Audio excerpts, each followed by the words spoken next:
আসসালামু আলাইকুম, welcome back to my channel. আজকে আমি এখানে ভিন্ন স্বাদের তৈরি করে ফেলেছি পুরি, ডাল পুরি। তো আমি এখানে তৈরি করার জন্য এখানে নিয়ে নিয়েছি সেদ্ধ আলু টুকরা কয়েকটা। এই আলুগুলো একটু ম্যাশ করে নিচ্ছি, আর ম্যাশ করা হয়ে গেলে এর মধ্যে দিয়ে দেবো 1 কাপ ময়দা। এইভাবে করে ডাল পুরিটা তৈরি করলে কিন্তু খুবই ক্রিস্পি হয় আর খেতে খুবই মজা লাগে। আর এবার এর মধ্যে দিয়ে দিচ্ছি কালো জিরা, দিয়ে দেবো 1/4 কাপ সয়াবিন তেল, স্বাদ মতো লবণ, আর দিয়ে দিব কিছুটা বেকিং সোডা। আর এই সব কিছু একসাথে খুব ভালো করে মাখিয়ে নিয়ে অল্প অল্প করে পানি দিয়ে স্মুথ একটা ডো তৈরি করে নেব। এতটা শক্ত না, এতটা নরম না, একদম পারফেক্টভাবে একটা ডো তৈরি করে নিতে হবে। তো আমি এবারে মেখে অল্প অল্প করে পানি দিয়ে একটা ডো তৈরি করে নিচ্ছি।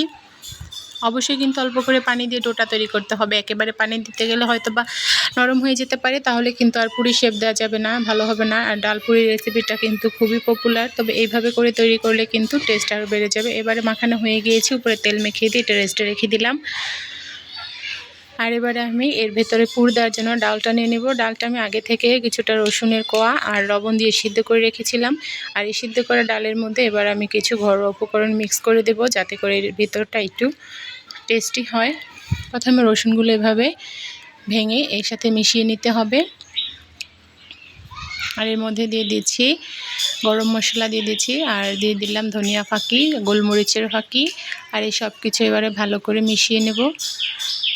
এটা একদম এরকমভাবে নরম হবে, খুব ঝরঝরে হবে না। আর এবারে আমি রেস্টে রেখে দেওয়া ডোটা নিয়ে নিলাম। এটা আবার একটু মেখে নেব খুব ভালো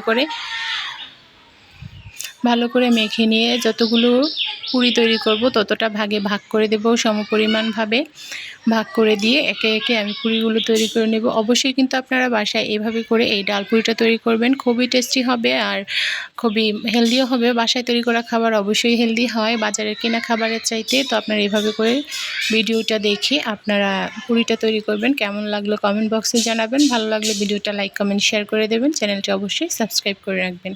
তো এবার আমি একটা একটা করে পুরিগুলো তৈরি করে নেব। এভাবে করে হাতে চেপে তেল মাখিয়ে এভাবে বেলুন দিয়ে চেপে প্রথমে একটু পাতলা করে একটা রুটি তৈরি করতে হবে। আর এরপর এর ভিতরে ডালের পুরটা দিয়ে আমি যেভাবে করে পেঁচিয়ে এই পুরটা দেওয়ার পর রুটিটা যেভাবে করে পেঁচিয়ে ঘুরে নেব, সেইভাবে করে করলে কিন্তু পুরির মধ্যে একটা লেয়ার হবে ভিতরে।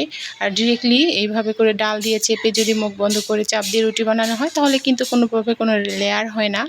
তো এভাবে করে ডালটা দিয়ে পুরিটা এভাবে শেপ দিলে কিন্তু একটা লেয়ার হয় ভিতরে, আর তখন কিন্তু এটা খেতে আরও বেশি ভালো লাগে। তো এইভাবে করে লেয়ার করে আবার বেলুন দিয়ে একটু চাপ দিয়ে নিতে হবে। এবারে বেলুন দিয়ে হালকা করে একটু চাপ দিতে হবে, বেশি বেশি করে কিন্তু চাপাচাপি করে রুটির মতো বেলতে গেলে ভেতরে ডাউল পুরোই বেরিয়ে যাবে। এভাবেতেই কিন্তু হালকা চাপে কিন্তু ফেটে গিয়ে ডাউল বেরিয়ে যাচ্ছিলো, যেহেতু আমি অনেকটা পরিমাণ ডাউল দিয়ে দিয়েছি।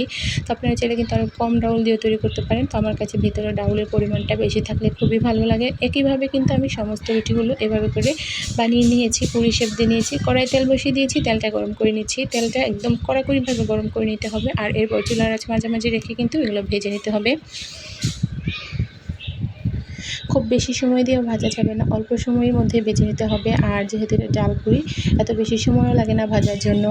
ময়দা দিয়ে এই ডাল পুরিটা তৈরি করলে কিন্তু খুবই ভালো লাগে। তো আপনারা চাইলে কিন্তু ময়দার পরিবর্তে আটাও দিতে পারেন। তো এবারে আমি একটু দলা দলা করে একটু ভারী ভারী করে তৈরি করেছি। আবার তেলের মধ্যে দিয়ে দিচ্ছি, আমি একসাথে দুটো দিয়ে দিয়েছি। আপনারা চাইলে আরও কম বেশি দিতে পারেন, আরও বেশি তেল দিয়ে সবগুলো একসাথেও ভাজতে পারেন। এভাবে করে আমি ব্রাউন কালার করে এগুলো ভেজে নেব। আর একইভাবে আমি প্রত্যেকটা ডাল পুরি ভেজে নেব, একটু উল্টে পাল্টে সময় দিয়ে এগুলো ভেজে নিতে হবে। আর এর মধ্যে কালো জিরা দেওয়ার কারণে কিন্তু স্মেলটা মানে তেলে পড়ার পরেই কিন্তু একটা স্মেল ছেড়ে দিয়েছে। আর এই স্মেলে কিন্তু অনেকটা পেট ভরে গেছে। বিকেলবেলা নাস্তার সাথে আমরা কিন্তু নাস্তা হিসেবে এটা কিন্তু আমরা খেতে পারি। অবশ্যই যারা বিশেষ করে বেশি বেশি তেলে ভাজা খেতে পছন্দ করে, তাদের কাছে কিন্তু খুবই ভালো লাগবে বাসায় তৈরি করা এই ডাল পুরিটা। বাজার কেনা হোটেল রেস্টুরেন্টের ডাল পুরি আমরা কতই খেয়েছি, কিন্তু তার চাইতে কিন্তু এভাবে তৈরি করে খেলে খুব বেশি মজা লাগে।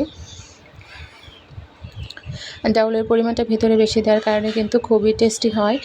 একদম মুখে দেওয়া মাত্রই ডাউলের ভাজে, তার উপরে ডাউলের মধ্যে যে চাট মশলাগুলো ব্যবহার করেছি, এতে করে কিন্তু এই ডাল পুরিটা আরও বেশি মজাদার হয়ে গিয়েছে।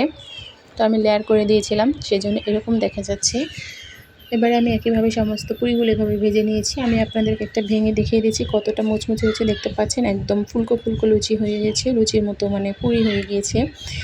একদম চাপ দিলে ফেটে যাচ্ছে, এতটা মজাদার মুচমুচে হয়েছে। আমি ভেঙে দেখিয়ে দিচ্ছি, দেখতে পাচ্ছেন ভিতরে ডাউলের পরিমাণটা কতটা। তো এইভাবে করে কিন্তু আপনারা অবশ্যই বাড়িতে এই ডাউল পুরিটা বানাবেন, আর কেমন হয়েছে কমেন্ট বক্সে জানাবেন। বেশি বেশি করে ডাউল দিয়ে বানালে এরকম টেস্টি হবে। ভালো থাকবেন, সুস্থ থাকবেন। আজকের মতো আমার ভিডিওগুলো এখানেই শেষ করে দিচ্ছি। নেক্সটে ভালো কোনো ভিডিও নিয়ে আবারও চলে আসবো। আল্লাহ হাফেজ।